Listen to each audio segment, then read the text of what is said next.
Imaginez que vous soyez coincé dans un travail sans salaire, sans avantages sociaux, et que même lorsque vous mourrez, vous devez encore pointer le lendemain. C'est le sort des héros dans ce monde, car peu importe le nombre de fois où ils meurent au combat, ils sont constamment ressuscités et contraints de continuer à se battre. Dota est l'un de ces héros, et il court actuellement à travers la forêt, poursuivi par un groupe de chevaliers. Les chevaliers le poursuivent parce qu'il vient de leur voler un cercueil, mais il se trouve également dans la région un groupe de fées démoniaques, qui sont bien plus effrayantes que les chevaliers. Pendant que les chevaliers sont transformés en nourriture pour monstres, Dota tente de s'échapper, mais ses jambes courtes et trapues l'empêchent d'aller très loin avant qu'une des fées ne le rattrape et le jette à terre. Dota panique et appelle à l'aide, car il ne veut pas finir en casse-croûte. Heureusement pour lui, à la dernière seconde, son compagnon Xylo tombe du ciel et poignarde le monstre à la tête. Dota est reconnaissant d'être en vie, mais il a apparemment été transpercé alors qu'il courait pour sauver sa vie, et il souffre énormément, il n'est donc pas prêt à affronter tout cela. Il dit à Xylo de simplement le tuer, car l'Église le ressuscitera de toute façon à la base, mais Xylo le frappe au visage et lui dit d'arrêter de penser ainsi. L'Église se moque qu'il meure, car elle peut toujours extraire leurs âmes de l'enfer et les placer dans de nouveaux corps, mais après chaque mort et résurrection, les souvenirs de votre âme s'effacent lentement, et vous finissez par oublier qui vous êtes. Dota se rend compte que Xylo a raison, alors il accepte de laisser Xylo soigner sa blessure, même si c'est douloureux. Peu de temps après, Dota est soigné, mais à ce moment-là, Xylo remarque le cercueil là-bas, et il comprend enfin que Dota a fait quelque chose de vraiment stupide. Il était poursuivi parce qu'il avait volé ce cercueil, mais Xylo ne comprend pas pourquoi Dota aurait pris la peine de voler quelque chose comme ça au chevalier. Dota s'excuse et dit qu'il ne sait pas pourquoi il l'a fait. Il a juste vu les chevaliers transporter le cercueil et s'est dit « je pourrais probablement le voler ». Et avant même de s'en rendre compte, il courait dans la forêt avec le cercueil. Xylo doit faire appel à toute sa retenue pour ne pas trancher la gorge de Dota après un coup pareil, mais Dota le supplie de laisser tomber, car dans le pire des cas, ils peuvent simplement rendre le cercueil et tout reviendra à la normale. De toute façon, leur situation ne pouvait pas être pire. Cependant, lorsqu'ils se dirigent vers le cercueil pour l'inspecter, ils se rendent compte que leur situation vient d'empirer considérablement. Le fait que Dota ait volé un cercueil était déjà grave, mais il contient le corps d'une jeune fille qui semble très importante, et le quartier général va être très en colère. Dota suppose qu'elle doit être de sang royal, mais Xylo se rend compte que la jeune fille n'est même pas humaine, c'est une déesse. Au début, Dota ne le croit pas, car il se souvient que les déesses sont des armes créées pour vaincre les seigneurs démons, et qu'elles ressemblent toujours à d'énormes morceaux de fer, pas à des petites filles, mais Xylo est certain que cette jeune fille est l'une d'entre elles. À ce moment-là, les deux hommes entendent le son d'un corps à proximité, ils vont donc voir ce qui se passe, mais Xylo dit à Dota de laisser la déesse derrière eux. Le son provenait d'un groupe de chevaliers dans la vallée voisine, et ils sont en train de se faire massacrer, et pendant tout ce temps, Xylo observe la scène en pensant « bon sang, c'est fou. Mais ça ne pourrait pas être moi. » Les chevaliers ont fait preuve de négligence pendant leur avancée, c'est pourquoi ils sont tombés si facilement dans une embuscade tendue par des fées, mais même si c'est de leur faute, Xylo ne peut pas rester les bras croisés pendant qu'il meurt.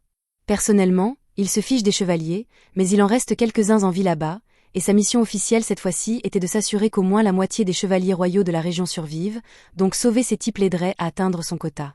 Cependant, alors qu'il s'apprête à sauter, lui et Dota entendent une voix derrière eux. C'est la jeune fille déesse du cercueil, qui semble être bien vivante, mais sa vue agace profondément Xylo. Elle a entendu ce qu'il a dit à propos de sauver les chevaliers, et elle pense que c'est un bon objectif, alors elle lui propose d'utiliser son pouvoir pour garantir sa victoire, mais en échange, il devra payer le prix fort. Elle veut qu'il la traite de gentille fille et lui caresse la tête une fois qu'elle aura terminé. Apparemment, les déesses sont conçues avec un désir irrésistible d'affection et de reconnaissance, probablement afin de pouvoir les contrôler. Mais la déesse Théorita semble s'en moquer et affirme que son but est d'aider son maître élu de toutes les manières possibles, ce qui signifie qu'elle est prête à sacrifier sa vie pour aider Xylo si nécessaire, mais ce manque d'estime de soi est l'une des raisons pour lesquelles il déteste tant les déesses. Il saute de la falaise et dit qu'il s'en occupera seul, car il ne veut pas compter sur le pouvoir d'une déesse, mais il aura tout de même besoin des talents d'observation de Dota, alors il lui demande de lui indiquer la direction des chevaliers. Dota ne veut vraiment pas s'impliquer, mais il a des quotas à respecter, il n'a donc pas d'autre choix que d'obéir. Alors que Xylo glisse le long de la falaise vers les chevaliers, il se rend soudain compte que Théorita est juste derrière lui et lui demande pourquoi elle est là. Elle répond qu'il est évident qu'elle voulait protéger son chevalier, mais il lui dit qu'il n'a pas besoin de son aide. Dès qu'il aperçoit une fée, il imprègne un poignard de magie de lumière et de chaleur avant de le lancer, provoquant une énorme explosion, tandis que Kivia fait de son mieux pour suivre le rythme. À la fin de la bataille, tous les monstres ont été éliminés, mais alors que les chevaliers étaient initialement reconnaissants de l'aide apportée, ils changent complètement d'attitude lorsqu'ils réalisent qu'il fait partie des héros condamnés. Il trouve honteux d'avoir été sauvé par quelqu'un comme Xylo, et l'un d'eux pointe même son épée vers lui, ce qui semble assez stupide puisqu'ils savent tous que Xylo est la personne la plus forte ici. À ce moment-là, Xylo apprend que l'unité principale des chevaliers sacrés a décidé de faire une dernière résistance près de la rivière pour repousser les démons qui avancent, ce qui, en théorie, semble logique, mais si vous ne l'aviez pas déjà remarqué, la plupart des chevaliers sont complètement inutiles contre les démons, il est donc impossible qu'ils puissent repousser toute une armée de monstres. C'est pratiquement une condamnation à mort, et normalement, Xylo se moquerait bien du sort d'une bande de chevaliers prétentieux, mais si trop d'entre eux meurent d'un coup, l'équipe de héros actuels sera considérée comme un échec et il sera torturé la prochaine fois qu'il ressuscitera. Il ne peut pas laisser cela se produire, alors il se prépare à aller sauver l'unité principale avant qu'elle ne soit complètement anéantie. Pendant ce temps, sur le front, l'escouade dirigée par le commandant Kivia vient de rencontrer l'armée démoniaque. Ils préparent leur lance-éclair, et à leur crédit, ils parviennent à éliminer les premières vagues de monstres, mais il en reste encore beaucoup, et tôt ou tard, ils vont être submergés. Heureusement, Xylo arrive juste à temps pour les sauver. En réalité, plusieurs chevaliers ont déjà péri, donc je ne dirais pas qu'il arrive juste à temps, mais au moins, il est là, et il est bien plus habile que n'importe lequel de ses novices. Il parvient donc facilement à venir à bout de la vague actuelle de monstres, et les chevaliers sont tous stupéfaits par cette incroyable démonstration de puissance. La commandante Kivia s'approche de Xylo et bien qu'elle lui soit reconnaissante de son aide, elle se méfie également du fait qu'un guerrier inconnu vienne d'apparaître sur le champ de bataille comme sorti de nulle part. À ce moment-là, Théorita rattrape Xylo et lui reproche d'avoir encore une fois essayé de la semer. Kivia reconnaît Théorita comme étant la déesse qui devait être transportée vers la capitale, et elle se méfie encore plus de Xylo, car elle pense qu'il a dû attaquer le groupe d'escorte pour kidnapper Théorita. Xylo explique que les chevaliers qui escortaient Théorita sont probablement morts, mais que ce n'est pas de sa faute, et qu'il n'a d'ailleurs aucun intérêt à conclure un pacte avec une déesse. Kivia est toujours très confuse et exige une explication claire, mais même si Xylo aimerait lui donner tous les détails, ils n'ont pas le temps pour cela car le seigneur démon se rapproche. Alors que le seigneur démon avance, la forêt qui l'entoure est corrompue par le fléau démoniaque, transformant la faune en monstre. Voir autant de démons approcher en même temps est incroyablement terrifiant pour les troupes, qui perdent leur sang-froid et tirent impulsivement, malgré les avertissements de Kivia. Il s'avère que c'était l'une des pires erreurs qu'ils pouvaient commettre, car ce seigneur démoniaque dispose d'un champ de force qui non seulement bloque les attaques, mais renvoie également les dégâts vers eux, ce qui entraîne la mort d'une grande partie des chevaliers sacrés. Alors que le démon continue d'avancer, Xylo dit à Kivia que cette bataille est perdue d'avance et qu'ils devraient tous battre en retraite tant qu'ils en ont encore la possibilité. Cependant, même si Kivia sait qu'il a raison, elle refuse toujours de battre en retraite. Xylo lui dit qu'elle mourra si elle reste ici, et que la seule raison pour laquelle il est venu, c'est parce qu'il a reçu l'ordre de soutenir leur retraite. Dès qu'elle l'entend dire cela, Kivia comprend qu'il doit être l'un des héros envoyés par le quartier général. Elle lui répond alors qu'en tant que commandant sur le terrain, c'est elle qui a le dernier mot sur les actions de la troupe et que, pour préserver leur honneur, ils sacrifieront leur vie sur le champ de bataille aujourd'hui. Cependant, Xylo se moque éperdument de l'honneur stupide de Kivia, car il ne supporte pas les gens qui sacrifient volontairement leur vie de cette manière. Mais alors que lui et Kivia sont en pleine dispute, le seigneur démon lance soudainement son attaque. Des dizaines de sacs d'œufs s'abattent sur le rivage, et en un instant, toute la troupe est submergée par les monstres. Xylo fait de son mieux pour les tenir à distance, mais il est à court de poignards à lancer et la situation ne s'améliore pas soudain. Quelques monstres se dirigent vers les canons à foudre et provoquent une énorme explosion sur le champ de bataille qui assomme Xylo. Lorsque Xylo reprend conscience, la seule chose qu'il voit est Théorita allongée sur le sol en face de lui, qui le supplie d'utiliser son pouvoir, car c'est le seul moyen de sauver les gens ici d'une mort horrible. Xylo sait qu'elle a raison, mais il s'est juré de ne plus jamais utiliser le pouvoir d'une déesse. Il commence donc à appeler Kivia et lui crie de conclure une alliance avec Théorita à sa place. Cependant, un instant plus tard, il voit la cuirasse ensanglantée de Kivia rouler sur le sol, et selon toute vraisemblance, elle n'est plus qu'une flaque de bouillie sur le champ de bataille à présent, il semble donc qu'il n'ait plus le choix. Il dit à Théorita qu'il est prêt à conclure le contrat, ce qui la réjouit.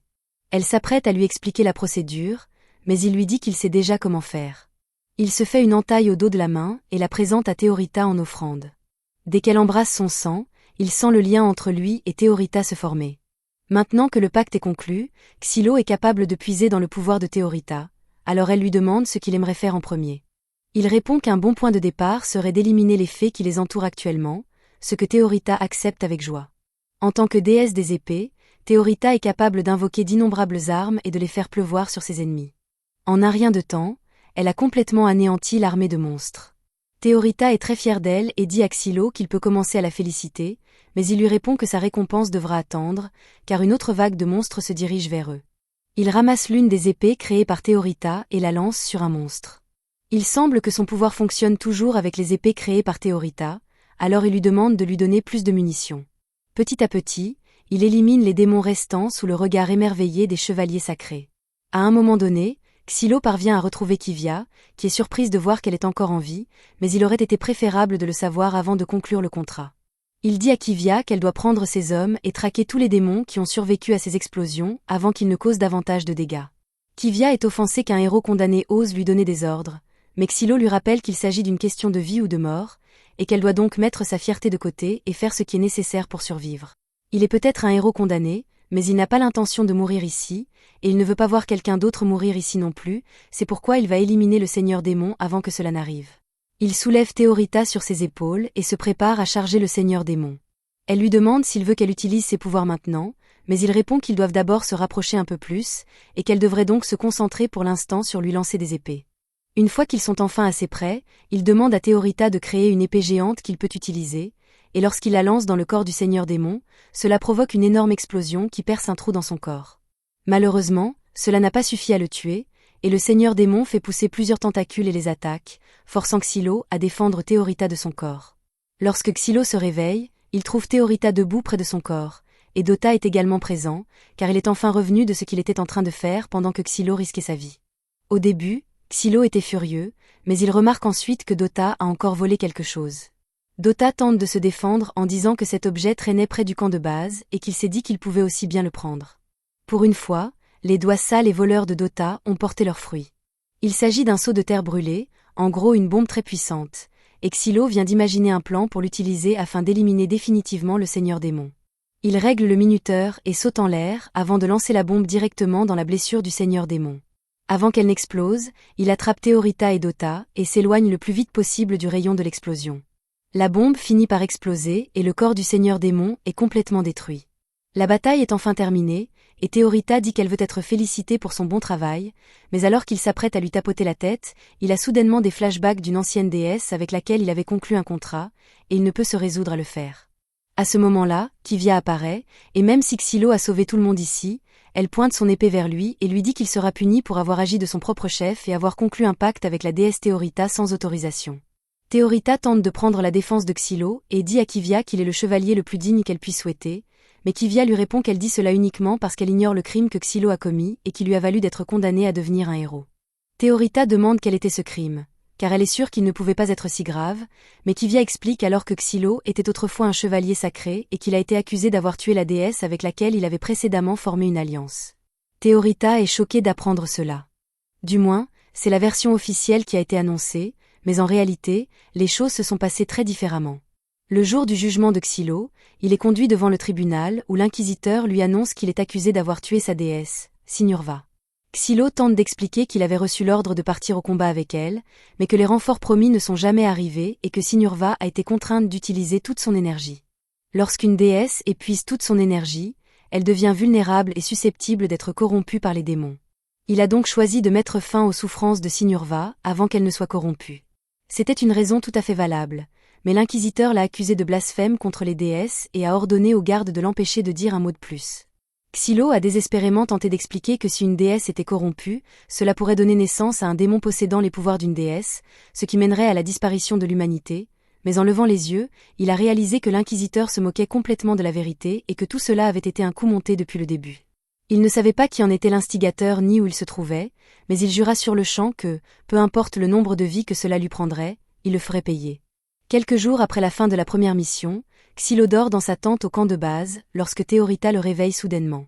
Il lui dit de ne pas le déranger puisqu'il veut dormir davantage, mais il lui demande aussi pourquoi elle est toujours là malgré le fait que les chevaliers lui aient déjà tout raconté sur son passé. Théorita admet qu'elle était initialement inquiète en apprenant que Xylo avait tué une déesse auparavant, mais elle croit fermement qu'il avait nécessairement une bonne raison de le faire. Il se retourne dans son lit et lui dit que sa raison importe peu car, en fin de compte, cela ne change pas le fait qu'il a tué une déesse. Il dit ensuite à Théorita que le pacte qu'ils ont formé peut être dissous d'un commun accord, donc elle n'a qu'à dire le mot et leur lien sera rompu, mais Théorita refuse absolument. Elle dit que Xylo est son unique et seul chevalier, et quoi qu'il arrive, elle doit rester à ses côtés jusqu'à la fin. À ce moment-là, Xylo reçoit un message de Venetim lui disant qu'ils ont été assignés à une autre mission et qu'ils doivent partir immédiatement. L'hiver a déjà commencé à s'installer dans cette région, et Théorita est émerveillée par la beauté de tout lorsqu'il est gelé. Mais aussi mignonne que sa curiosité puisse être, elle est aussi vraiment agaçante, donc Xylo et Venetim se lassent très vite de ces questions incessantes. Pendant ce temps, au QG, Kivia a reçu une mission propre, et selon son supérieur, elle doit suspendre la mission de transport originale et se rendre au tunnel de Ziwan pour aider à les dégager. Elle demande si cela signifie que ces tunnels ont aussi été envahis par le fléau démoniaque. Donc son supérieur explique que depuis la 4e guerre et l'apparition du fléau démoniaque numéro 1, une grande partie de leur forêt a été corrompue, et au cours des 20 dernières années, l'humanité a perdu beaucoup de ses terres habitables, donc ils ne peuvent pas laisser le fléau se propager davantage. Pour assurer le succès de la mission, l'équipe des héros a été envoyée pour aider, donc Kivia dit qu'elle partira immédiatement pour les rejoindre. Mais avant de partir, son supérieur lui demande de saluer le grand prêtre Marlin, pour lui si elle le croise là-bas. Cette nuit-là, Théorita et les autres campent dans les bois lorsqu'elle remarque qu'elle n'a pas vu Dota depuis un moment. Xylo explique que Dota est actuellement à l'atelier de réparation après que Xylo l'ait un peu trop battu pour tous les problèmes qu'il a causés, donc il ne sera pas disponible pendant un certain temps. King dit à Xylo qu'en tant que l'un de ses sujets, il doit être plus prudent dans la façon dont il traite ses alliés, et Xylo est d'accord à moitié avec lui pour qu'il puisse poursuivre cette conversation. Théorita s'approche de Xylo et lui demande pourquoi il appelle toujours ce type King. Donc il explique que King est un héros comme lui, et il croit sincèrement qu'il est le roi du royaume fédéré, donc il est plus facile de composer avec lui si on joue le jeu. Quant à la raison pour laquelle il a été forcé de devenir un héros, King a lancé une attaque terroriste à grande échelle contre le royaume pour, je cite, réclamer son trône, donc c'est un terroriste avéré. Théorita ne s'attendait pas à ce que la raison soit si sérieuse, donc elle essaie de changer de sujet et demande qui est ce type là-bas. Xylo l'informe que c'est Tatsuya, mais Théorita trouve assez bizarre qu'il fixe le ciel comme ça. Xylo ne sait pas non plus pourquoi il fait cela. Mais, comme il a expliqué plus tôt, quand un héros meurt et est ressuscité, il perd une partie de sa mémoire et de sa personnalité, donc s'ils ne font pas attention, ils finiront tous comme Tatsuya un jour. Le lendemain matin, ils arrivent enfin au village, mais les villageois ne semblent pas très heureux malgré l'arrivée des secours.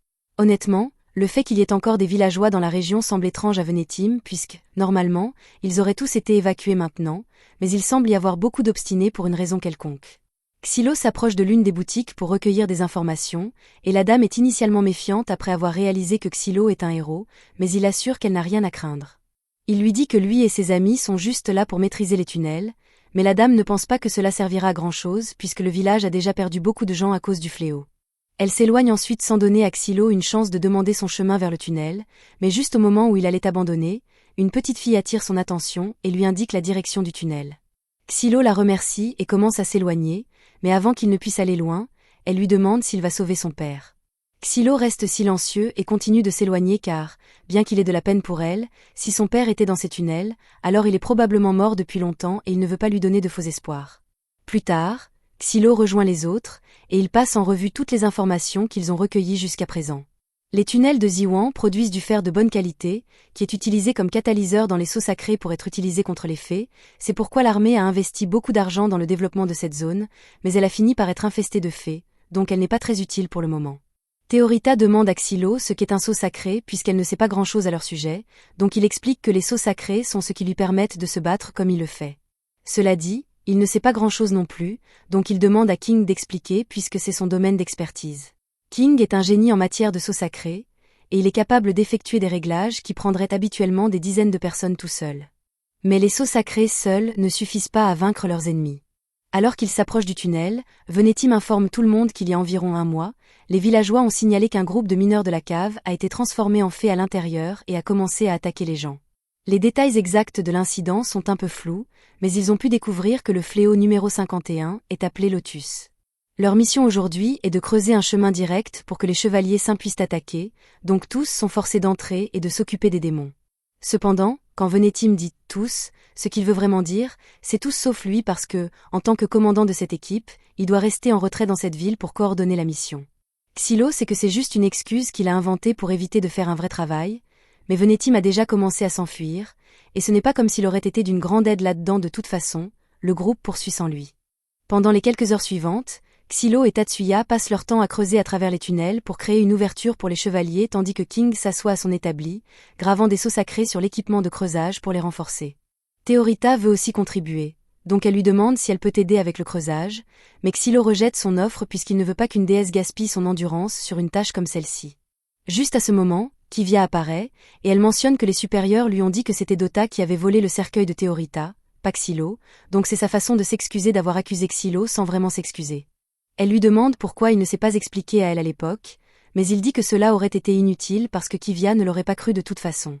Il a raison sur ce point, mais pour éviter tout autre malentendu, Kivia demande à Xylo de lui expliquer tous les détails pertinents lors des futures missions.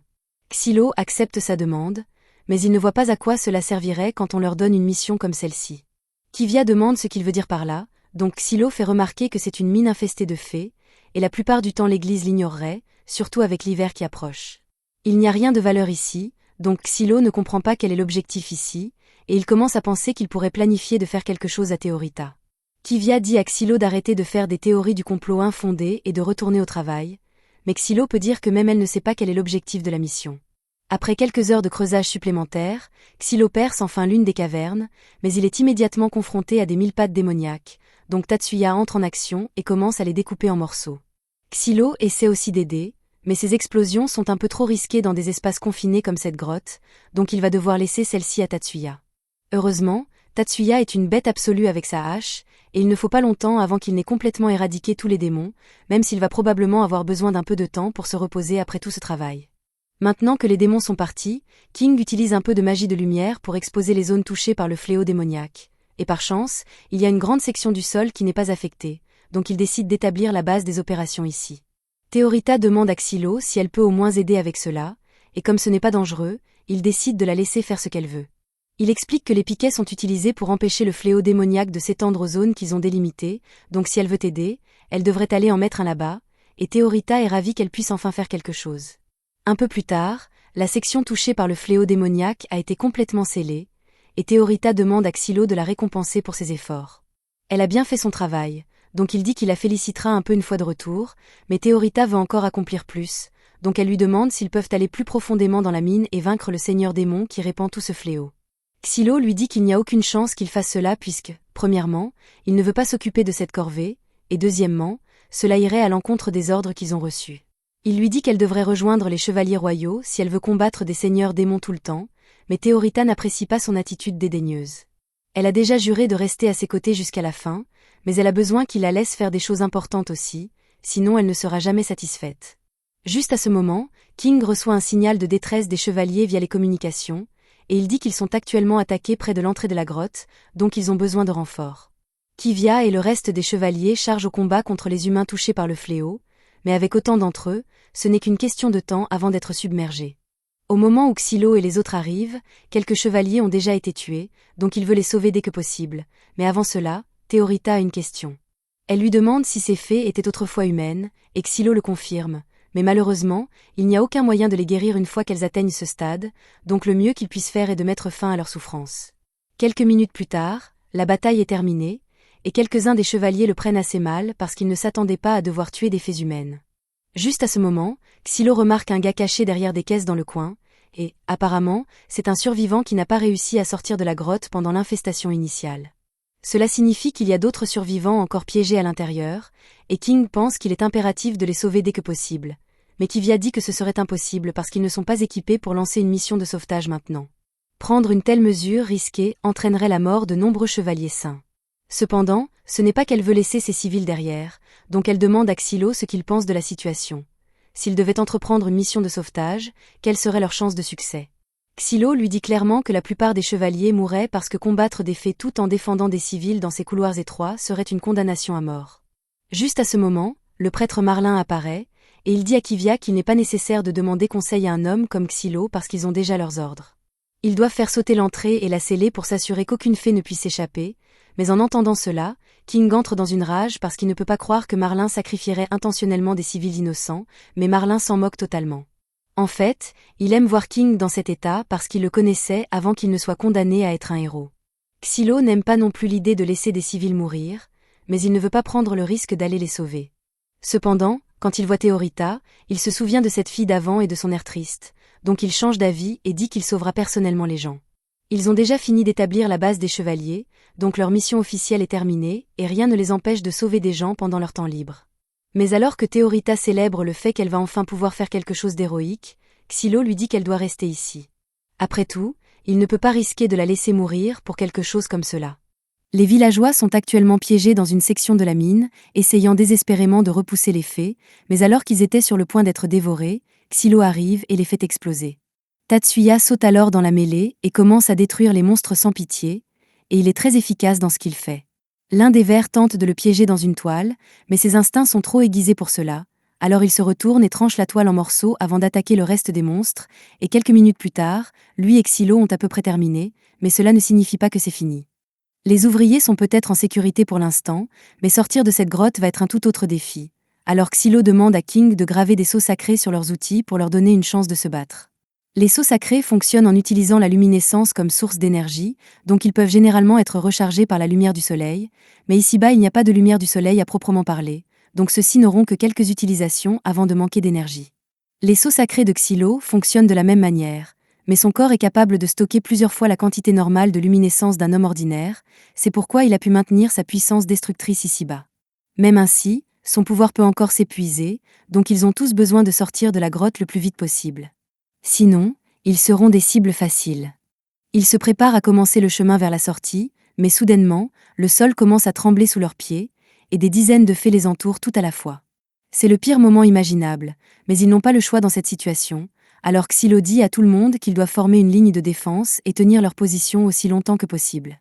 Il commence ensuite à faire exploser quelques-unes des fées, mais les ouvriers sont trop terrifiés pour se battre car ils n'ont jamais eu à faire face à des choses comme ça auparavant. Malheureusement, ils n'ont pas vraiment le choix, alors Xylo leur dit qu'ils doivent se défendre eux-mêmes ou ils vont devenir le déjeuner des fées. Pendant ce temps, de l'autre côté de la nuit, ils sont tous en train de se détendre au bord de l'entrée, attendant de voir si Xylo parvient à revenir vivant pendant qu'ils finissent d'installer leur base, et pendant tout ce temps, Théorita a boudé dans le coin parce qu'elle a été laissée derrière. Marlin dit à Kivia qu'il ne pense pas que Théorita ait beaucoup de valeur en tant qu'arme puisqu'elle semble très attachée à Xylo, mais quoi qu'il essaie de sous-entendre, Kivia l'informe qu'elle et les autres chevaliers se dirigeront à l'intérieur pour aider à la mission de sauvetage dès qu'ils auront fini d'installer la base ici. Quant à Xylo et aux autres personnes, après une bataille acharnée, ils ont réussi à détruire toutes les fées qui les attaquaient, mais leur morale est au plus bas parce qu'ils ne croient pas qu'ils pourront s'en sortir. Xylo essaie de les encourager à se remettre debout et à se battre, mais ils sont tous trop fatigués et désespérés pour le faire. Xylo commence à leur crier d'arrêter d'agir comme ça puisqu'ils ne survivront jamais s'ils abandonnent, mais il n'arrive pas à les convaincre, alors King décide de faire un discours à la place. Il est conscient que ces hommes ont consacré la plus grande partie de leur vie à leur travail et que c'est leur travail qui a permis à ce royaume de prospérer. Ils ont traversé des situations difficiles auparavant et s'en sont sortis malgré tout, donc il n'y a pas besoin de céder à la peur ici parce qu'ils vont survivre. Les hommes voient le regard plein de confiance dans les yeux de King et cela leur donne la motivation dont ils ont besoin pour se remettre sur pied et faire de leur mieux. Ils savent que Xylo, King et Tatsuya sont des héros, et toute leur vie on leur a dit que les héros sont les pires criminels qui soient, mais Xylo et les autres ont quand même choisi de venir les sauver même si la plupart des autres les auraient considérés comme sacrifiables et les auraient abandonnés ici, donc ils leur sont vraiment reconnaissants. Juste à ce moment-là, le sol commence à trembler alors que d'autres fées approchent et Xylo commence à être vraiment frustré parce que ces choses ne cessent d'arriver et il n'y a aucun moyen pour eux de savoir combien il y en a ici. Les ouvriers se remettent tous debout et lèvent leurs armes en préparation d'un combat, et quand les fées apparaissent réellement, Xylo prend l'initiative et attaque le premier.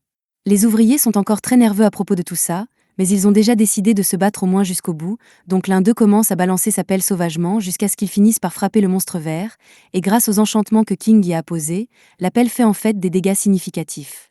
Voyant cela, les autres villageois réalisent qu'ils pourraient en fait avoir une chance, alors ils chargent le ver et commencent à le battre à mort. Ils s'en sortaient plutôt bien au début, mais il y a une limite à ce que la force brute sans compétence peut accomplir, donc avant longtemps, les ouvriers sont submergés. La jambe du contremaître a été blessée, et comme il ne peut pas s'enfuir, un ver est sur le point de l'achever, mais à la toute dernière seconde, le ver est soudainement anéanti par un ensemble d'épées volantes. Il n'y a qu'une seule personne qui aurait pu faire ça, et Xylo se retourne pour trouver Théorita debout triomphalement près d'un passage alors qu'elle annonce son arrivée. Une fois que tout le monde est en sécurité, Théorita leur dit qu'ils peuvent commencer à la féliciter maintenant, mais Xylo ne veut pas King, d'autre part, est très reconnaissant de l'intervention de Théorita parce que sans elle, plusieurs ouvriers auraient péri dans cette bataille. Théorita lui dit que ce n'était pas grand-chose puisqu'avec elle et Xylo travaillant ensemble, la victoire est quasiment assurée. Comme Théorita peut fabriquer un nombre illimité d'épées, King décide d'en utiliser quelques-unes pour construire une clôture pour que tout le monde puisse se reposer. Il en attrape quelques-unes et se prépare à commencer à graver des sceaux sacrés de clôture sur les épées, mais pendant qu'il fait ça, Xylo s'approche de Théorita et exige de savoir pourquoi elle est là alors qu'il lui avait dit d'attendre dehors. Elle explique qu'elle s'est tout simplement faufilée devant les chevaliers alors qu'ils ne regardaient pas, et elle demande à Xylo de la féliciter pour être si rusé, mais il refuse encore une fois. Théorita pense que Xylo doit être contrarié parce que cela a pris si longtemps pour sauver tout le monde, mais elle lui dit que c'est de sa faute pour l'avoir laissé derrière plus tôt. Cependant, Xylo l'interrompt et dit qu'il n'a pas l'intention d'utiliser Théorita ou son pouvoir, et elle est vraiment déçue d'entendre cela parce qu'être utilisée est tout son but dans la vie. Elle demande à Xylo ce qu'il veut qu'elle fasse à la place, si ce n'est pas se battre à ses côtés, et il lui dit qu'il veut juste qu'elle survive, donc il ne la laissera pas risquer sa vie pour une gloire inutile. Théorita se réjouit un peu après l'avoir entendu dire cela parce qu'elle sait que cela signifie que Xylo tient vraiment à elle, et c'est ce qui la rend si disposée à risquer sa vie pour lui. Elle sait que chercher des éloges est inscrit dans sa nature, mais cela fait toujours partie de qui elle est, donc elle veut vivre une vie glorieuse et utile et il n'y a rien que Xylo puisse faire pour l'en empêcher. Xylo réalise que cela pourrait être un peu égoïste de sa part de demander à Théorita de nier ses désirs, mais avant qu'il ne puisse dire quoi que ce soit, tout le monde a senti une autre soudaine secousse, et celle-ci semble bien pire que les autres. Alors que les monstres approchent, Xylo dit à Théorita de se mettre à l'écart pour sa sécurité. Elle lui dit qu'elle n'ira nulle part, et s'il tient tant à sa sécurité, alors tout ce qu'il a à faire est de la protéger à tout prix. Xylo ne peut pas vraiment argumenter avec elle là-dessus, alors il accepte de laisser Théorita se battre à ses côtés et prend une de ses épées pour l'utiliser comme munition. Il la lance sur le ver principal du groupe de fées, le coupant en deux d'un seul coup, mais alors qu'il est sur le point d'en lancer une autre, ils entendent tous un son retentissant assourdissant qui les fait tomber à genoux. Tatsuya, d'autre part, semble être complètement indemne parce qu'il est simplement construit différemment, tandis que les autres se tordent de douleur. Il passe à l'attaque et commence à tuer autant de monstres qu'il le peut. Pendant ce temps, Xylo vient de réaliser que ce son doit provenir d'un seigneur démon à proximité et essaie de les corrompre. Théorita semble également être indemne, alors elle court aux côtés de Xylo et commence à partager une partie de son énergie avec lui pour surmonter l'influence du seigneur démon. Quelques instants plus tard, le seigneur démon en question fait son apparition et émerge du sol en tant qu'énorme arbre lotus vivant avec une silhouette humaine, et je sais juste que quelqu'un va dire « Écoutez-moi sur celui-ci ». Le seigneur démon déclenche une autre vague d'interférences soniques, et tous les ouvriers commencent à entendre une voix leur disant de l'approcher, alors Xylo fait de son mieux pour les en empêcher. Il dit au contremaître de se ressaisir, mais la folie est si sévère qu'il a commencé à essayer d'arracher son propre visage, donc rien de ce que dira Xylo ne pourra l'atteindre. King s'accroche à sa raison par la seule force de la volonté et la haine envers le seigneur démon, mais il ne peut pas faire grand-chose d'autre pour l'instant, donc c'est aux autres de jouer. Xylo dit qu'il serait trop dangereux pour eux de quitter la zone clôturée, alors à la place, il soutient Tatsuya depuis l'arrière et commence à tirer des épées. Théorita demande si Tatsuya va vraiment bien, mais Xylo lui dit qu'il n'y a rien à craindre parce qu'il est incroyablement compétent. Cependant, il aura quand même besoin de soutien, alors Xylo demande à Théorita de fabriquer un tas d'épées pour lui. Elle est ravie qu'elle puisse enfin aider Xylo à se battre, même si ce n'est qu'un rôle de soutien, alors elle crée plus d'épées et il commence à les lancer pour couvrir Tatsuya. Tatsuya continue de s'approcher du seigneur démon tout en esquivant ses attaques jusqu'à ce qu'il le tranche finalement en deux, mais malheureusement, il s'avère que ce n'était pas le corps principal du seigneur démon, et Tatsuya se fait attraper. Xylo et Théorita commencent à chercher autour d'eux, et ils finissent par repérer le corps principal suspendu à l'un des murs à proximité. Xylo se prépare à l'achever avec un dernier coup, mais juste au moment où il s'apprête à lancer l'épée, il réalise que son corps est à court de luminescence, donc il ne peut plus utiliser la magie. Juste à ce moment-là, les chevaliers arrivent pour aider, mais ils tombent immédiatement victimes de l'interférence du seigneur démon et s'effondrent dans l'agonie. Le seigneur démon fait alors pousser des tentacules autour de leur corps pour les dévorer, alors Xylo est forcé de courir et de les libérer, mais il y a trop de lianes pour qu'il puisse s'en occuper tout seul. Juste à ce moment-là, la vue de personnes innocentes blessées plonge King dans une rage, alors il se libère des lianes et passe sa lanterne en mode lance-flamme pour réduire le seigneur démon en cendres. Le feu est vraiment efficace contre les monstres végétaux, mais malheureusement, avant qu'il ne puisse finir le travail, le seigneur démon l'attrape par la cheville et le traîne en l'air. La lanterne tombe au sol, et le seigneur démon essaie de l'atteindre, mais Tatsuya arrive à point nommé et la traîne jusqu'à l'extérieur pour donner à Xylo assez de temps pour atteindre la lanterne. Cependant, avant qu'il ne puisse réduire ce seigneur démon en cendres, il a réussi à le restreindre dans une cage pour l'empêcher de viser les flammes.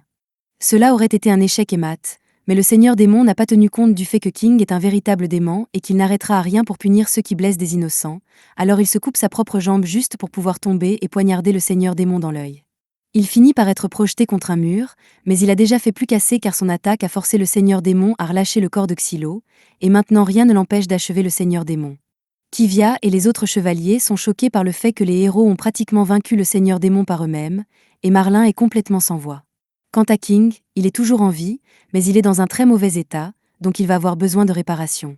Un peu plus tard, Tous les ouvriers retournent à la surface et sont réunis avec leurs familles, et les autres découvrent que Venetim est resté assis ici sans rien faire du tout pendant tout ce temps. King a été envoyé à l'atelier de réparation pour qu'on lui attache une nouvelle jambe, et Xylo espère qu'il sera bien traité parce que sans lui, beaucoup de vies auraient été perdues aujourd'hui. Tout le monde est heureux d'avoir retrouvé sa famille, et ils savent que c'est grâce au héros, mais ils hésitent encore à s'approcher pour dire merci à cause du stéréotype. Tous, sauf le contremaître et sa famille. Il exprime sa gratitude à Xylo parce que c'est grâce à lui qu'il a pu revoir sa famille, et d'ailleurs, il dit que sa fille a quelque chose qu'elle veut donner à Xylo. La petite fille s'approche nerveusement de Xylo et lui offre une fleur en remerciement d'avoir sauvé son père, et Xylo est ému par ce geste gentil puisqu'on le remercie rarement pour le travail qu'il fait. Pendant ce temps, Marlin est là-bas en train de détester Xylo. Il essaie de pousser Kivia à signaler Xylo pour avoir enfreint les règles et combattu le seigneur démon sans permission, mais elle le repousse très vite parce que Xylo et son équipe ont sauvé des vies aujourd'hui, et la seule chose que Marlin a faite a été d'essayer de la convaincre d'abandonner ses gens. Il mérite de jouir au moins d'un peu de reconnaissance pour ce qu'il a fait. Maintenant que leur mission est enfin terminée, le groupe retourne à la base, qui en l'occurrence est la forteresse de Muride. Mais en chemin, Théorita remarque qu'il y a énormément de monde autour en ce moment. Venetim m'explique que c'est parce qu'il y a un festival en ville actuellement, donc des gens de toute la région visitent, mais à part cela, il demande à Xylo s'il peut faire une pause parce qu'il est trop épuisé pour continuer. Ils finissent par arriver à la forteresse, et chacun part de son côté pour se reposer. On voit Venetim et Dota assis dans une ruelle, Dota buvant du vin qu'il a volé à un vendeur un peu plus tôt et savourant chaque goutte. Venetim lui dit qu'il devrait être un peu plus prudent car les gens ici ne plaisantent pas avec leur argent, donc s'il se fait prendre en train de voler, c'est game over. Mais Dota s'en moque parce que c'est l'une des rares fois où ils ont vraiment l'occasion de faire une pause, donc il veut en profiter. Pendant ce temps, en bas, dans l'appartement new-yorkais moyen de Xylo, il profite de son jour de congé en lisant un livre, mais son calme et sa tranquillité prennent rapidement fin lorsque Théorita le trouve. Elle a cherché Xylo partout parce qu'elle veut aller profiter du festival des échanges avec lui, mais Xylo lui dit qu'il n'a pas l'intention d'y aller parce qu'il est sûr d'y rencontrer des chevaliers sacrés, et ces types sont vachement ennuyeux. Dans ce cas, Théorita lui demande s'il peut au moins jouer à un jeu avec elle parce qu'elle a reçu un échiquier Zig de Venet plus tôt aujourd'hui. Elle semble vraiment enthousiaste car Venetim lui a donné une longue explication sur la signification historique du jeu. Mais Xylo lui dit que si l'histoire vient de Venetim, alors il a probablement tout inventé. De plus, il est occupé à lire son livre, donc il n'a pas le temps pour les jeux de société en ce moment. Théorita est un peu surprise car elle ne s'attendait pas à ce que Xylo soit le genre de personne qui aime autant lire, et elle est encore plus surprise de découvrir que le livre qu'il y parle de poésie. Elle lui demande s'il peut le lui lire, mais Xylo refuse parce que ce serait trop de travail, bien qu'il lui permette de lire à ses côtés si elle le souhaite. Juste à ce moment, Kivia apparaît à la recherche de Xylo, et il suppose qu'elle doit être là pour lui dire que sa prochaine mission a été assignée, mais elle lui dit qu'il a tort. Eh bien, sa prochaine mission a effectivement été décidée, mais ce n'est pas pour ça qu'elle est là. Elle dit qu'elle a quelque chose à discuter avec Xylo, donc elle lui demande de la suivre. Mais Théorita l'interrompt et dit qu'elle veut venir aussi. Elle suggère qu'ils pourraient tous aller profiter du festival ensemble pendant qu'ils parlent, et avec Kivia présente, aucun des autres chevaliers sacrés ne dérangera Théorita ou Xylo, donc c'est gagnant-gagnant. Xylo et Kivia acceptent tous deux d'y aller avec elle, donc ils partent, et Théorita passe le meilleur moment de sa vie. Il y a tellement de choses qu'elle n'a jamais vues auparavant, donc elle pointe un étal et demande à Xylo d'expliquer ce que c'est. Il lui dit que c'est un bol de bonbons, mais Théorita n'a jamais entendu parler de bonbons avant parce que ça n'existait pas à l'époque où elle a été créée. Il y a aussi plein d'autres choses qui sont nouvelles pour elle, comme des nouilles sautées et cette chose là-bas.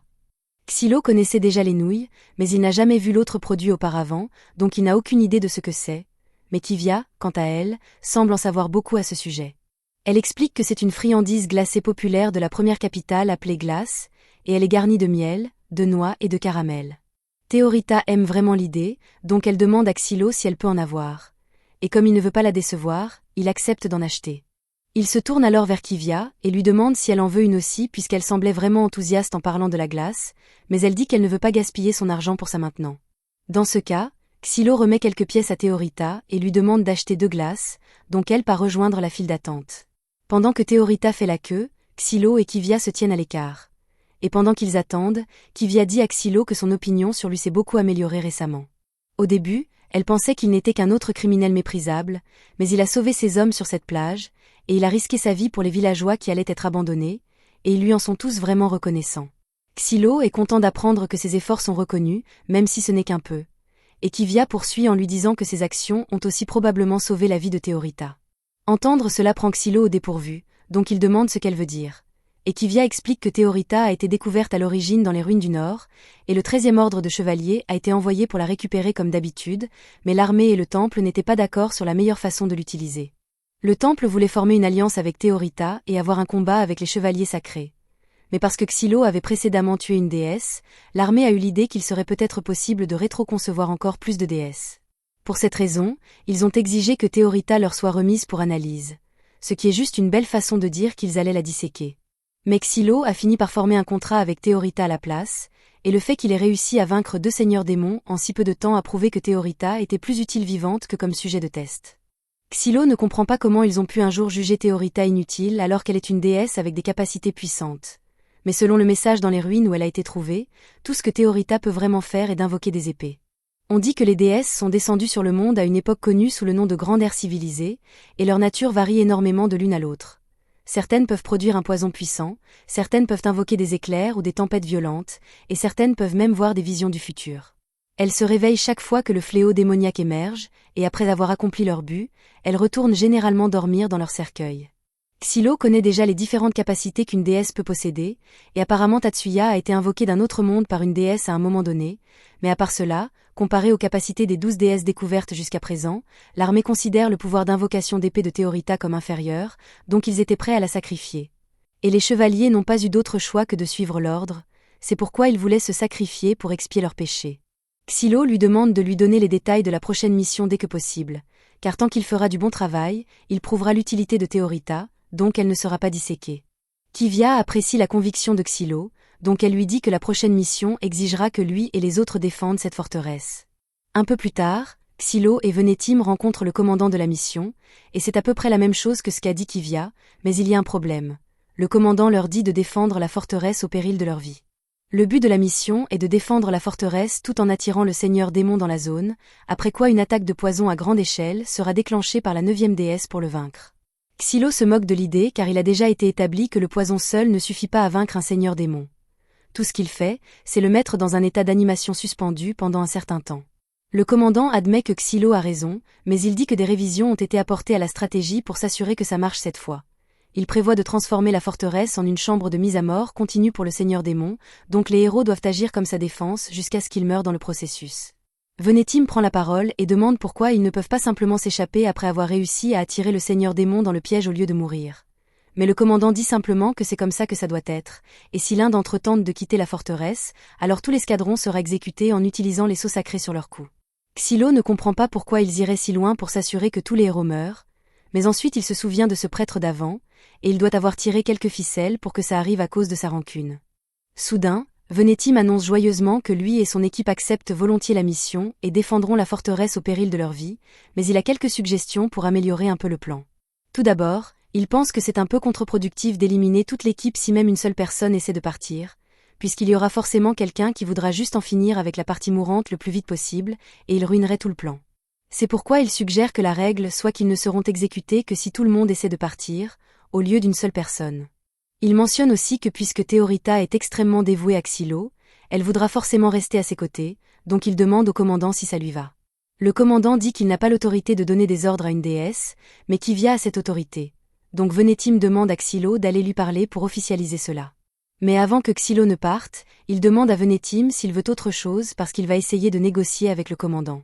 Xylo dit qu'il aura besoin de plus de troupes et de provisions si possible, et Venetim promet de faire de son mieux. Après tout, c'est un maître dans l'art de convaincre les gens. Avant que Venetim ne soit condamné à être un héros, il était un escroc de la plus haute magnitude, et il venait d'être capturé. Il avait commis plusieurs types de fraudes différents, y compris la tentative de vendre le château royal à un cirque, et il était très près de s'en sortir, aussi. Mais ce n'est pas la raison pour laquelle il est jugé ici aujourd'hui. La raison est la suivante. Un journal de 3e ordre qu'il a écrit parce que son patron voulait qu'il fasse un peu de peur parmi les masses. Il parlait du fait que certains hauts responsables du temple et même certains membres de la royauté étaient des espions influencés par le fléau démoniaque se cachant sous forme humaine, et Venetim admet qu'il a écrit cela, mais il a tout inventé et il ne s'attendait vraiment à ce que quiconque le prenne au sérieux. Mais en fin de compte, tout ce qu'il a écrit était en fait vrai, et c'était aussi assez convaincant pour faire croire aux gens que c'était vrai, donc pour s'assurer que Venetim ne puisse plus partager de vérité, il a été condamné à être un héros. Revenons au présent. Venetim a réussi à convaincre le commandant de céder à toutes ses demandes, mais Venetim s'est retrouvé avec la tâche de mettre Theorita en sécurité si elle est jamais en danger, et compte tenu de la faiblesse de son corps, ça ne va certainement pas bien se passer. D'un autre côté, les renforts demandés par Xylo ont été approuvés, et SAV est revenu dans l'unité. Mais c'est un peu un canon lâché, donc Dota n'est pas trop ravi de devoir travailler avec lui à nouveau. Pendant ce temps, on voit SAV à l'extérieur parier sur un jeu, et le type à qui il est confronté semble avoir gagné, mais SAV l'accuse de tricher. Apparemment, SAV a une très bonne vue et des sens, donc il sait qu'il a raison sur le fait que le type triche, mais le type refuse d'accepter d'avoir été pris et essaie de menacer SAV pour qu'il laisse son argent. Cependant, SAV ne supporte pas bien les menaces et coupe la main du type comme punition pour avoir triché. Après quoi, il se lève tranquillement et part parce qu'il a faim. Avant que SAV ne devienne un héros, il était un assassin élevé par l'ordre, et l'ordre utilise normalement toutes sortes de tactiques de manipulation et de torture pour transformer ses membres en machines à tuer sans volonté propre. Mais SAV était déjà pratiquement sans volonté au départ, donc leurs méthodes n'ont pas vraiment eu beaucoup d'effet sur lui. Il n'a pas vraiment de concept de moralité en dehors de lui-même et des personnes auxquelles il tient, donc il se contentait de tuer qu'il voulait à sa guise chaque fois que l'ordre le lui ordonnait. Celui en charge du jugement de SAV ressent un peu de peine pour lui, puisque la plupart de ces meurtres ont été commis sous le commandement de l'ordre, et le royaume est bien conscient de leur brutalité. Mais même ainsi, SAV a tout de même commis les crimes, donc il doit être puni. Le juge lui demande s'il a peur de ce qui pourrait arriver, parce que dans le meilleur des cas, il pourrait écoper de la prison à vie, tandis que dans le pire des cas, il sera condamné à mort, et SAV admet qu'il est absolument terrifié, mais il sait qu'avoir peur ne l'aidera pas dans cette situation, donc il essaie juste de profiter du moment. Juste à ce moment, un autre juge entre et demande à SAV comment il choisit ses victimes quand il doit tuer. SAV admet qu'il reçoit généralement l'ordre de tuer quelqu'un, mais la plupart du temps, après avoir observé sa cible pendant un moment, il commence à s'y attacher. À ce stade, il se sentirait mal de tuer la personne, donc à la place, il tuerait une personne complètement sans rapport et considérerait l'affaire comme réglée. Le juge écoute attentivement et, avec un sourire aux lèvres, dit à SAV qu'un destin comme la mort est bien trop clément pour quelqu'un comme lui. Entendre cela panique un peu SAV, parce qu'il ne veut vraiment pas découvrir ce que ressent un destin pire que la mort, donc il commence à demander s'il peut simplement accepter une peine de mort et en rester là. Mais il est déjà trop tard, parce que le deuxième juge lui dit qu'il va être condamné à être un héros. Retour au présent, le groupe marche vers le site de leur dernier combat, mais tandis que les autres préféreraient de loin marcher en silence, SAV est là à leur raconter son histoire pour la 7e fois d'affilée maintenant. C'est un miracle qu'il n'ait pas déjà perdu la tête étant donné le nombre de fois où il est mort, mais encore une fois, ce n'est pas comme s'il avait beaucoup de tête au départ. Xylo se tourne vers SAV et lui dit de se taire avant qu'il ne lui mette une muselière. L'un des nombreux défauts de SAV, outre sa stupidité, est le fait qu'il ne sait littéralement pas quand s'arrêter de parler, c'est pourquoi Dota et les autres détestent devoir travailler avec lui. Cela dit, SAV semble avoir beaucoup de respect pour Xylo, donc il fait de son mieux pour écouter les ordres de Xylo et ne pas l'énerver. Alors qu'il progresse, le groupe aperçoit bientôt le seigneur démon qu'ils vont affronter, et il est beaucoup plus proche qu'il ne l'avait anticipé. À ce rythme, cette chose atteindra le fort avant la tombée de la nuit, donc ils doivent se préparer au combat. Xylo demande à Kivia combien de soldats ils ont de leur côté, et elle lui dit qu'il y a environ 50 soldats fiables à leur disposition, mais Xylo ne pense pas que cela sera suffisant. Heureusement, Venetim a pu recruter un groupe de prisonniers pour aider à la mission, mais cela inquiète un peu Kivia parce qu'elle ne se souvient pas avoir entendu parler de prisonniers faisant partie de la mission. Xylo explique que Venetim a pratiquement soudoyé quelques mains pour obtenir le contrôle d'un groupe de condamnés à mort, et puisqu'ils vont être exécutés de toute façon, Venetim est libre de faire ce qu'il veut avec eux. Juste à ce moment, Dota remarque que quelques-uns des démons courent en avant du reste du groupe, et SAV suppose que ce doivent être les éclaireurs démons, donc il jette un coup d'œil et identifie quelques chiens démons dans la forêt. Kivia est surprise que SAV ait pu repérer les démons aussi loin sans utiliser de télescope, mais Xylo lui dit que c'est normal pour SAV, puisque sa vue est bien au-delà de ce qui est humainement possible.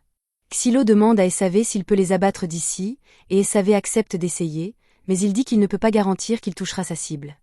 SAV sort alors une lance magique spéciale et vise le chien avant de tirer un coup et de lui faire exploser la tête. SAV est vraiment fier de lui d'avoir fait un coup direct, mais Dota lui rappelle qu'il y a encore beaucoup d'autres chiens à gérer, donc il doit rester concentré.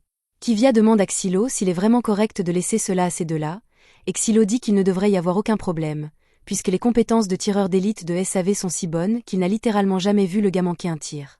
Il est assez confiant que SAV sera capable d'éliminer la plupart des éclaireurs, donc maintenant tout ce qui reste à faire est de poser les pièges. Kivia est surprise que Xylo soit si posé, même s'il s'agit d'une bataille perdue d'avance, mais il dit qu'il ne veut simplement pas donner la satisfaction aux supérieurs qui le méprisent de le voir mourir, et en plus, il doit réussir ici pour prouver son utilité à Théorita. Sinon, elle sera disséquée tôt ou tard. Kivia a entendu beaucoup de rumeurs sur Xylo, principalement sur le fait qu'il est si avide de gloire qu'il a mis ses camarades en danger, mais il semble que les rumeurs étaient fausses. Xylo rit et demande si Kivia est une noble, parce que ce sont les seuls à propager ce genre de rumeurs à son sujet, mais Kivia dit qu'elle n'est pas une noble. Xylo ne la croit carrément pas, parce qu'il n'y a aucun moyen que les supérieurs laissent un roturier devenir commandant de chevalier, mais Kivia n'a jamais dit qu'elle était une roturière non plus. Elle explique que son père est le grand prêtre de l'église, et Xylo est choqué d'entendre cela parce que le grand prêtre est pratiquement le plus haut fonctionnaire de l'église, donc c'est une personne vraiment importante. Juste à ce moment, Esavé dit à Xylo qu'il a fini de s'occuper des chiens, donc Xylo lui dit, ainsi qu'à Dota, d'attendre en stand-by ici pendant qu'il va s'occuper d'autres affaires. Xylo et Kivia se dirigent plus tard vers le fort, et alors qu'ils approchent de la porte, ils finissent par tomber sur le commandant du 9e ordre de chevaliers et sa déesse, Pelmérie. Ord est surpris que Kivia ait l'intention de rester dans la forteresse au lieu de simplement laisser les héros condamnés mourir. Il ne comprend pas pourquoi elle a autant foi en eux, et il pense que c'est une décision stupide, mais il prie tout de même pour sa sécurité. Cependant, il n'a que du mépris envers Xylo et dit à Pelmérie de garder ses distances avec lui, parce qu'on ne sait jamais quand il pourrait décider de tuer une autre déesse. Cela énerve Xylo, mais il sait que discuter ne mènera à rien, donc il décide de laisser tomber. Avant qu'autre chose ne soit dit, Pelmérie prend la parole et demande à Ord s'il pense qu'elle a été utile pendant la mission précédente.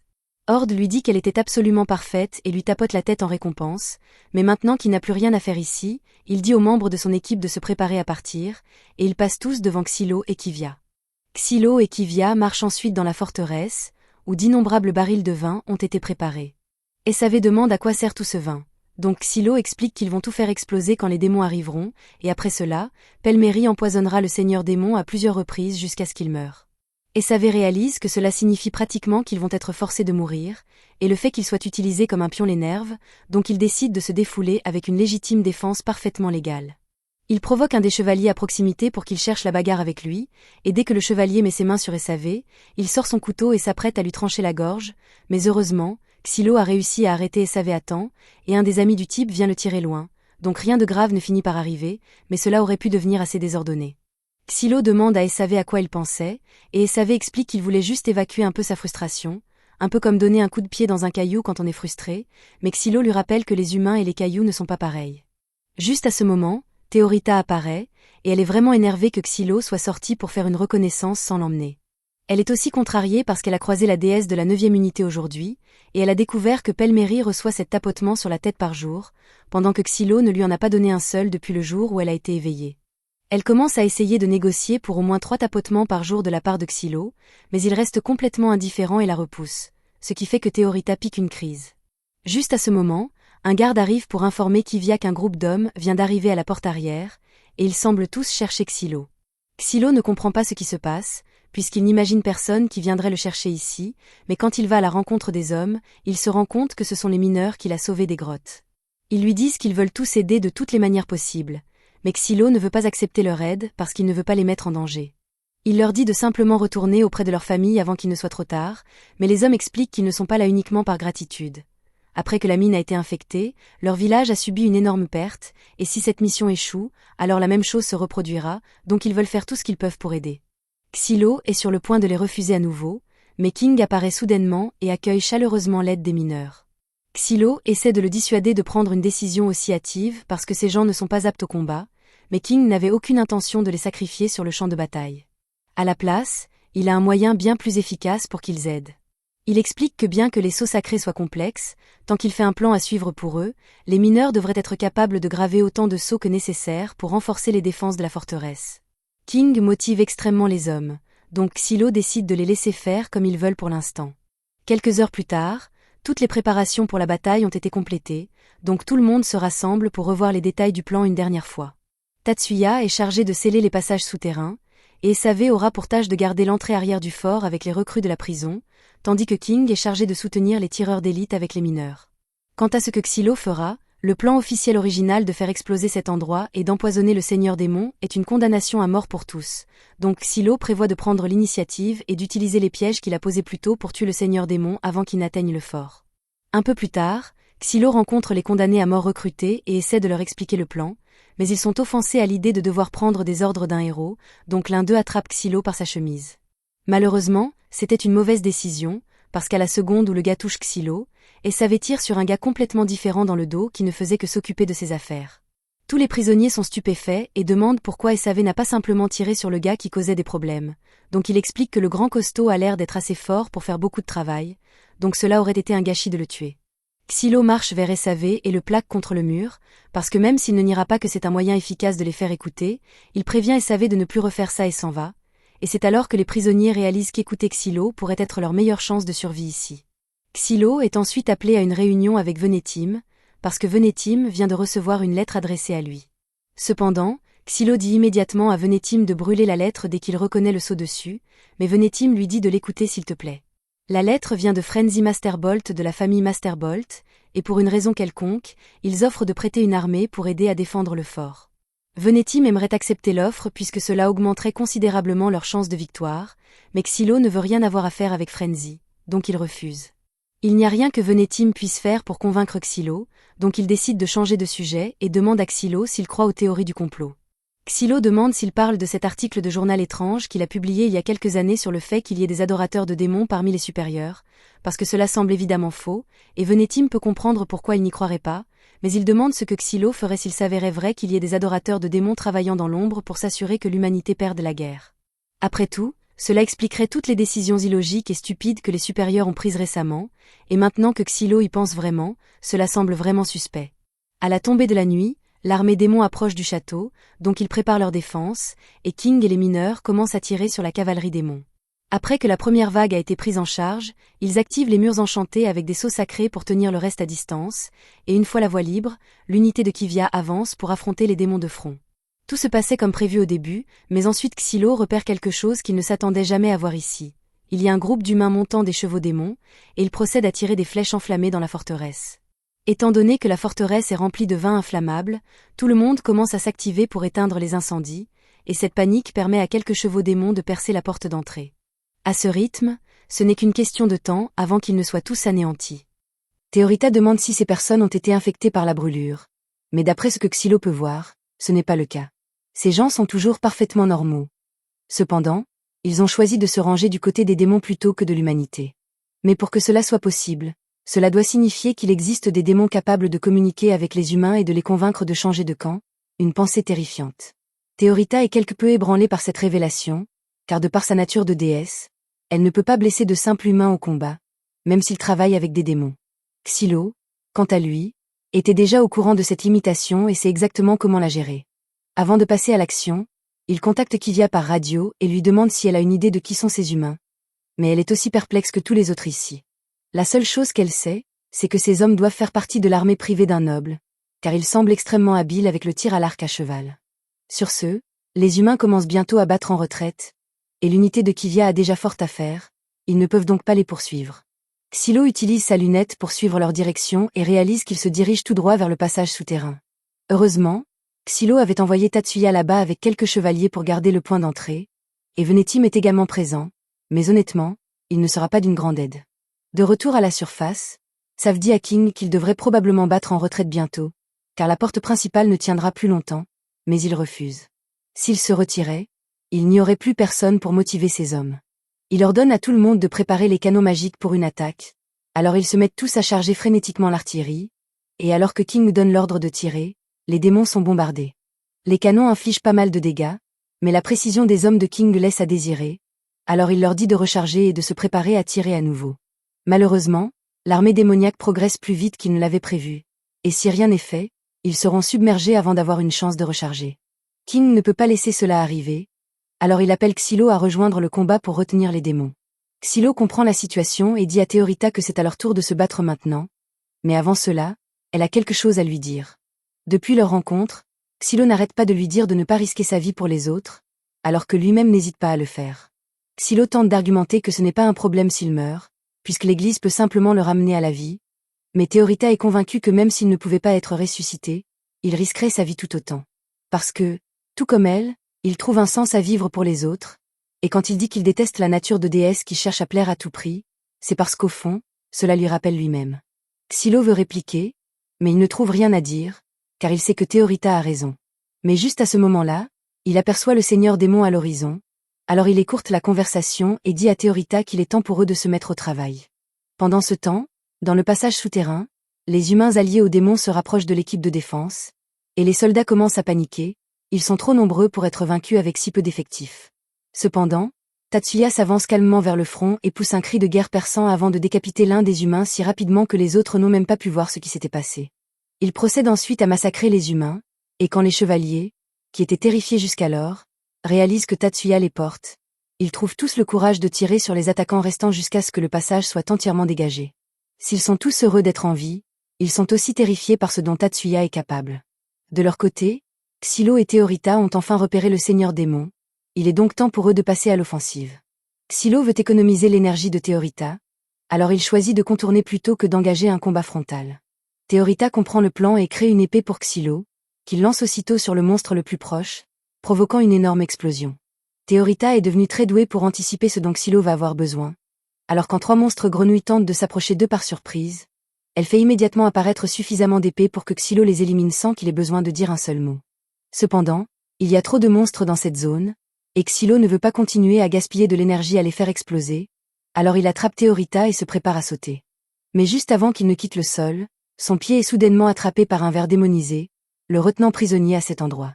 Théorita propose d'utiliser son pouvoir pour le libérer immédiatement. Mais Xylo lui dit d'arrêter, elle doit économiser son énergie pour vaincre Iblis. Cependant, la situation ne s'annonce pas bonne. Les démons se rapprochent tous de l'endroit où se trouve Xylo, et il ne sait pas quoi faire.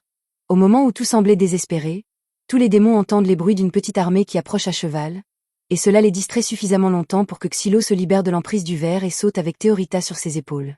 Alors qu'ils volent vers Iblis, Théorita demande à Xylo s'il sait à qui appartient cette armée et pourquoi elle est ici.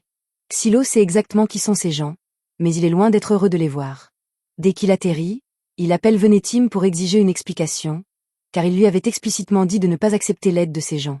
Venetim sait que Xylo est en colère en ce moment, mais ils avaient désespérément besoin de renforts, et honnêtement, Xylo est en partie responsable ici, c'est lui qui a choisi de faire confiance à un arnaqueur pour suivre les instructions.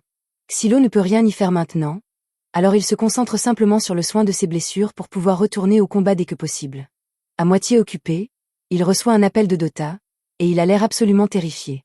Xylo regarde et voit Dota poursuivi par un groupe de mercenaires, et il ne comprend pas comment cela a pu arriver, il avait demandé à Dota d'aller embaucher les mercenaires. Dota rappelle à Xylo que ses instructions étaient de voler de l'argent, puis d'utiliser cet argent pour embaucher des mercenaires afin de défendre la forteresse, mais il a pensé qu'il serait plus efficace de simplement voler l'argent aux mercenaires eux-mêmes. Les mercenaires, cependant, n'ont pas vraiment apprécié cela. Xylo est furieux que Dota ait autant échoué, mais si cela peut servir à quelque chose, avoir autant de monde sur le champ de bataille perturbe suffisamment le seigneur démon pour créer une ouverture pour Xylo et Théorita, alors il compte en tirer pleinement parti. Pendant que le seigneur démon est encore distrait, Xylo saute directement sur lui, et une fois que lui et Théorita sont en position, Théorita utilise son pouvoir pour invoquer une épée géante afin de transpercer le corps du seigneur démon. L'épée ne suffira pas à tuer le seigneur démon, mais ce n'est pas grave, le but ici était juste d'attirer son attention. Quelques instants plus tard, Xylo et Théorita se dirigent vers la forêt, où plusieurs dispositifs magiques ont été préparés et enterrés à l'avance. Xylo les active tous juste avant l'arrivée du seigneur démon, et alors qu'il se jette sur lui, il atterrit face la première dans le piège. Une doline apparaît sous le seigneur démon par conséquent, et avec le sol qui s'enfonce, il est incapable de sortir du trou. Pendant qu'il est coincé, Théorita invoque plusieurs épées géantes au-dessus de lui. Alors que les épées de Théorita percent le corps du seigneur démon, il tente de les arrêter en corrompant les lames, mais elles résistent et forcent les épées à s'enfoncer, infligeant d'importants dégâts au seigneur démon. À la fin de son attaque, le seigneur démon gît, immobile, au fond de la fosse, et Théorita est clairement épuisée. Xylo lui dit de se reposer ici 1 minute pendant qu'il va appeler la déesse du poison pour achever le seigneur démon. Il est honnêtement assez agacé par le fait que les supérieurs aient eu l'intention de les sacrifier, eux et la forteresse, alors qu'il était si facile de vaincre le seigneur démon. Certes, il est toujours vivant, mais avec des blessures aussi graves, cette chose ne peut absolument pas bouger le moindre muscle. L'évaluation de la situation par Xylo était correcte, mais il avait omis de considérer le fait que le seigneur démon est capable de se scinder de son corps principal. Alors qu'un nouvel œil s'ouvre, il tire des dizaines de pics dans les airs. Xylo avertit Théorita de se mettre immédiatement à couvert, mais elle n'est pas capable de réagir à temps, alors il est forcé de courir pour la protéger et finit par recevoir une pique dans le dos. Pendant ce temps, le seigneur démon se prépare à attaquer de nouveau. La situation ici est mauvaise, mais elle est encore pire à la forteresse. Elle est presque entièrement engloutie par les flammes et envahie de monstres. King ordonne à tout le monde de battre en retraite avec effet immédiat, car il ne veut plus de victimes, mais évacuer n'est pas vraiment une option pour le moment, puisque la seule voie de sortie est actuellement envahie par les démons. Retour à Xylo et Théorita. Théorita se précipite vers Xylo pour vérifier s'il va bien, mais il lui dit simplement de sortir d'ici pendant qu'elle le peut encore. Elle veut peut-être continuer à se battre, mais il voit bien qu'elle est à sa limite, et si elle utilise encore un peu de son pouvoir, il pourrait y avoir de graves séquelles. Il admet qu'elle avait raison plus tôt quand elle a dit qu'il trouvait un sens à être utile aux autres, il veut gagner des batailles, il veut que les gens le trouvent cool. Il veut pouvoir cultiver son aura, et bien qu'il sache que ses désirs sont à la fois égoïstes et insensés, il choisit néanmoins de les suivre, mais il ne veut pas l'entraîner avec lui. Théorita se tient aux côtés de Xylo et lui dit que quoi qu'il ressente, elle se battra à s'écouter quoi qu'il arrive, car après tout, elle est sa puissante déesse. Elle lui dit que s'il veut vraiment qu'elle survive, alors tout ce qu'il a à faire est de s'assurer qu'il gagne, et Xylo a l'air d'être d'accord avec ça, alors il lui dit d'être prête à gagner ce combat quoi qu'il arrive. Alors que le seigneur démon se transforme en une forme volante plus petite, Théorita enlève sa cape et dit à Xylo qu'elle va lui fabriquer une épée spéciale. Xylo demande si l'épée sera assez puissante pour vaincre un monstre presque immortel. Alors elle explique qu'elle est sur le point d'invoquer une épée sacrée, et il n'y a presque rien qu'elle ne puisse détruire, mais elle ne pourra pas la faire durer longtemps, alors il ferait mieux de ne pas manquer son tir. Le seigneur démon tente d'utiliser ses tentacules pour arrêter Xylo, et il réussit à le transpercer de part en part.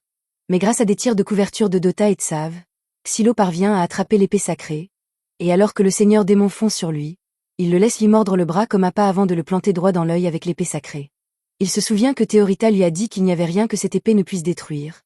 Et alors qu'il tourne la lame à l'intérieur du seigneur démon, celui-ci est instantanément désintégré, comme s'il n'avait jamais existé. L'épée sacrée se réduit bientôt en poussière, et l'épuisement de Théorita la rattrape, la faisant tomber. Xylo réussit à la rattraper, mais il n'est pas en grande forme non plus, alors il s'évanouit peu après. La prochaine fois que Xylo ouvre les yeux, il se retrouve dans une infirmerie avec un membre de l'église assis à son chevet. Il n'a aucune idée de qui est ce type. L'homme dit qu'il s'est donné beaucoup de mal pour réparer Xylo suffisamment pour qu'il n'ait pas besoin d'aller à l'atelier de réparation. Xylo dit au gars de partir, il ne fait pas confiance aux gens de l'église, et l'homme acquiesce. Mais avant de partir, il informe Xylo que ses efforts ne passent pas inaperçus. De nombreux civils et même certains hauts fonctionnaires ont récemment commencé à le voir sous un jour positif. Xylo est content d'être reconnu, mais il ne veut pas recevoir d'éloges de l'église, alors il dit à l'homme de partir une fois de plus. L'homme dit qu'il y a encore une chose qu'il veut dire avant de partir. Il avertit Xylo qu'il devrait faire attention à ne pas désobéir à trop d'ordres à partir de maintenant, car il y a quelques nobles de haut rang qui sont mécontents du succès de Xylo à abattre les seigneurs démons. Ils font partie d'une faction appelée les coexistentialistes de la brûlure démoniaque, et le nom est assez explicite. Il laisse Xylo décider de ce qu'il va faire de cette information. Une fois l'homme parti, Théorita entre dans la pièce pour prendre des nouvelles de Xylo, et pendant un instant, Xylo a des flashbacks de la façon dont Senurva agissait de la même manière. Théorita remarque l'air absolument choqué sur son visage, et elle s'inquiète que Xylo ait pu l'oublier à cause de ses blessures. Mais il lui tapote la tête et dit qu'il ne pourrait jamais l'oublier. C'était la fin de l'épisode 6. Abonnez-vous pour ne pas manquer le prochain.